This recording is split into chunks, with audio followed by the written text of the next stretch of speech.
आज हम लोग कक्षा 10 के फिजिक्स के पहले पाठ प्रकाश के परावर्तन में प्रकाश का विपरिवर्तन, प्रकाश का पार्श्व परिवर्तन और विवर्तन की घटना के बारे में समझेंगे। प्रकाश के विपरिवर्तन में होता है क्या, यदि किसी वस्तु का प्रतिबिंब उसके क्षैतिज अक्ष के परितः 180 डिग्री पर घूम जाता है तो उसे प्रकाश का विपरिवर्तन कहते हैं, और जब उदग्र अक्ष के परितः 180 डिग्री घूम जाता है तो उसे पार्श्व विपरिवर्तन कहते हैं। किसी वस्तु द्वारा बनने वाला प्रतिबिंब, जैसे कि P लिखा हुआ है, यदि इसका प्रतिबिंब इसका ऊपरी भाग नीचे और नीचे वाला भाग ऊपर बन जाए, मतलब यहाँ पर मिररिंग हो और मिरर से इसका ऊपरी वाला भाग नीचे और नीचे वाला भाग ऊपर, मतलब क्षैतिज अक्ष के परितः जब ये 180 डिग्री पर इसका प्रतिबिंब घूम जाता है तो उसे प्रकाश का विपरिवर्तन कहा जाता है। और जब यही प्रतिबिंब उदग्र अक्ष के परितः, उदग्र मीन्स खड़े अक्ष के परितः, जब कोई मिरर खड़ा हो तब, जैसे P ऐसे लिखा हुआ है, इसको जब मिररिंग करते हैं और इसका इमेज इस प्रकार से बन जाता है, ये उदग्र अक्ष के परितः 180 डिग्री पर झुक जाता है तो उसे पार्श्व विपरिवर्तन कहा जाता है। फिर बात आती है विवर्तन, प्रकाश का विवर्तन। कभी कभी हम लोग ऐसा देखते हैं कि यदि किसी प्रकाश के गति पथ में अपारदर्शी वस्तु को रख दिया जाता है तो वो उसके किनारे से मुड़ने की प्रवृत्ति को दर्शाता है। जैसे मैं अपने हाथ की हथेली पर रखता हूं तो लाइट यहाँ से इधर से मुड़ना, इधर से मुड़ना, ऊपर से मुड़ने की प्रवृत्ति को दर्शाता है, जिसके कारण किसी ऑब्जेक्ट के जस्ट देखिएगा कि बगल में काला सैडेड पार्ट बनता है। प्रकाश की उस घटना को डिफ्रैक्शन या प्रकाश का विवर्तन कहा जाता है। इसके बाद हम लोग पढ़ेंगे समतल दर्पण द्वारा बने प्रतिबिंब की विशेषता। समतल दर्पण द्वारा बने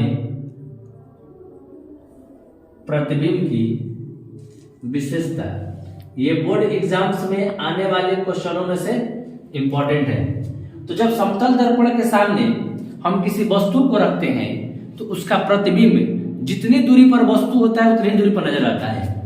यदि आपके पास ये एक समतल दर्पण है, इससे 2 मीटर की दूरी पर कोई वस्तु रखा गया है तो इसका प्रतिबिंब दर्पण के पीछे 2 मीटर की ही दूरी पर बनेगा। मतलब पहला गुण हम लोग क्या पढ़ेंगे कि वस्तु दूरी और प्रतिबिंब दूरी बराबर होता है। वस्तु दूरी और प्रतिबिंब दूरी, object distance and image distance, हमेशा क्या होता है, वो बराबर होता है। दूसरी चीज ध्यान देंगे कि समतल दर्पण में बनने वाला प्रतिबिंब दर्पण के पीछे बनता है। दैट मीन्स इसका मतलब क्या है, इसमें हमेशा वर्चुअल इमेज बनता है। इसमें कैसा इमेज बनता है, तो वर्चुअल इमेज बनता है। तीसरा बात, जितना बड़ा वस्तु होगा, जितना वस्तु का आकार होगा, प्रतिबिंब का आकार भी वही होगा। मतलब साइज ऑफ ऑब्जेक्ट और साइज ऑफ इमेज, वस्तु का आकार और प्रतिबिंब का आकार दोनों बराबर होते हैं। इसके साथ साथ इसमें क्या होता है कि यदि हम लोग समतल दर्पण में प्लेन मिरर के सामने अपने राइट हैंड को रखते हैं तो मिरर की दूसरी तरफ लेफ्ट हैंड दिखाई देता है, जिसे कि पार्श्व विपरिवर्तन कहा जाता है। तो 4 नंबर में हम लोग क्या लिखेंगे कि समतल दर्पण में पार्श्व विपरिवर्तन होता है। समतल दर्पण में पार्श्व विपरिवर्तन होता है। चूंकि समतल दर्पण में बनने वाला काल्पनिक प्रतिबिंब प्राप्त होता है, इसलिए इसमें बने प्रतिबिंब को, जो प्लेन मिरर में इमेज का फॉर्मेशन होता है, हम लोग उसे पर्दे पर माने किसी भी स्क्रीन पर नहीं प्राप्त कर सकते हैं।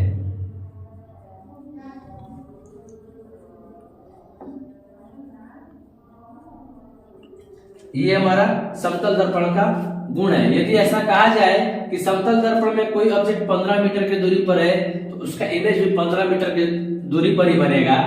वस्तु दूरी और प्रतिबिंब दूरी के बीच की दूरी क्या हो जाएगा, तो मिरर से जितने डिस्टेंस पर वस्तु होगा उतना ही डिस्टेंस प्रतिबिंब होगा। सिर्फ उसको हम लोग डबल कर देंगे। अब हम लोग पढ़ेंगे गोलीय दर्पण। गोलीय दर्पण that means a spherical mirror, और इसके पार्ट जैसा कि हम पहले के वीडियो में पढ़ चुके हैं कि गोलीय दर्पण किसी खोखले गोले का कटा हुआ भाग होता है। जैसे एक गोला है, ये भी एक गोला है। एक गोले का आउटर पार्ट कलर कर देते हैं, बाहरी भाग, और एक का अंदर वाला भाग। जब इसके इस भाग को काट देते हैं तब हमारा बनता है अवतल दर्पण, मतलब कनकेव मिरर। और जब इसके इस पार्ट को काटते हैं तो बनता है उत्तल दर्पण, मतलब कन्वेक्स मिरर। इसको बोलते हैं कनकेव मिरर और इसको बोलते हैं कन्वेक्स मिरर। जिसका अंदर वाला पार्ट प्रकाश का परावर्तन करता है, जिसका inner part reflection of light करता है उसको बोलते हैं कनकेव, और जिसका outer part reflection of light करता है उसको बोलते हैं कन्वेक्स मिरर। चूंकि ये स्फेरिकल मिरर किसी ना किसी स्फीयर के एक पार्ट होते हैं। ये जो स्फेरिकल मिरर होते हैं किसी न किसी स्फीयर के एक पार्ट होते हैं। तो इस स्फीयर का जो सेंटर होता है, जो इसका केंद्र होता है, उसे सेंटर ऑफ कर्वेचर बोलते हैं। ठीक है, जिसको हम लोग लिखते हैं वक्रता केंद्र, centre of curvature. Centre of curvature को सी से डिनोट करते हैं। मतलब गोलीय दर्पण जिस खोखले गोले का कटा हुआ भाग होता है उस गोले के सेंटर को वक्रता केंद्र बोला जाता है, सेंटर ऑफ कर्वेचर। इसके बाद हम लोग बात करते हैं पोल की। जैसे हमारा एक मिरर है, इस मिरर का जो मिडिल पार्ट होता है दोनों मिरर के लिए उसको पोल बोलते हैं, ध्रुव। ठीक है, उसको क्या बोलते हैं, ध्रुव। मतलब दर्पण के मध्य बिंदु को ध्रुव बोला जाता है और इसे पी से हम लोग डिनोट करते हैं। पोल और सेंटर ऑफ कर्वेचर को मिलाकर जो लाइन जाता है, pole and centre of curvature को मिलाकर जो लाइन जाता है उसको बोलते हैं प्रिंसिपल एक्सिस। प्रिंसिपल एक्सिस, जिसको मुख्य अक्ष या प्रधान अक्ष कहा जाता है, मुख्य अक्ष या प्रधान अक्ष। उसके बाद आता है वक्रता त्रिज्या, सेंटर ऑफ कर्वेचर। वक्रता त्रिज्या, radius of curvature, radius of curvature. इसको आर से डिनोट करते हैं। मतलब सेंटर ऑफ कर्वेचर, मतलब सेंटर और पोल को जो लाइन मिलाता है उसको रेडियस ऑफ कर्वेचर बोलते हैं। क्योंकि सेंटर और पोल जो सर्कमफेरेंस ऑफ सर्कल होता है उसका ऑल डिस्टेंस क्या होता है, तो इक्वल होता है। इसलिए जो रेडियस होता है स्फेरिकल मिरर में वो हमेशा क्या होता है, इक्वल होता है। उसके बाद है द्वारक, जो हमारे दर्पण की चौड़ाई होती है, जिसे हम नॉर्मली एम या एम से डिनोट करते हैं।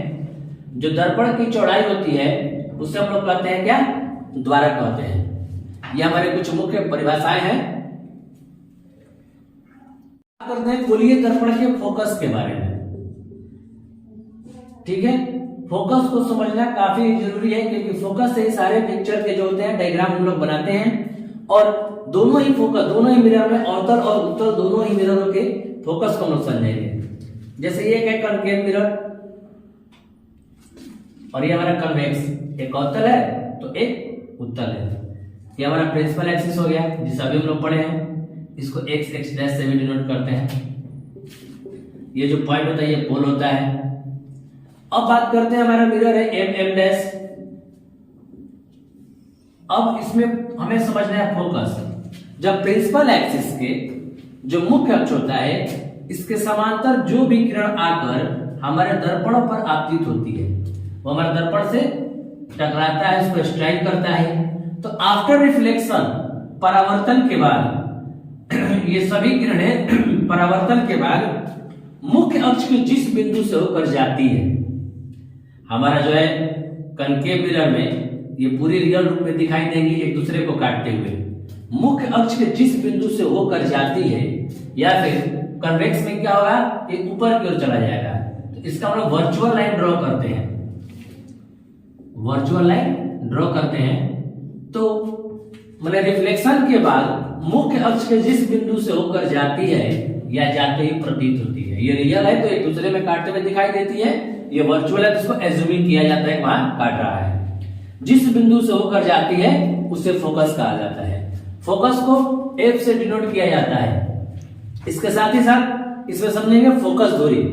जो पोल है हमारा P, पोल और फोकस दोनों ही मिरर के लिए पोल एंड फोकस मतलब PF, पोल एंड फोकस के बीच के डिस्टेंस को फोकस दूरी कहते हैं।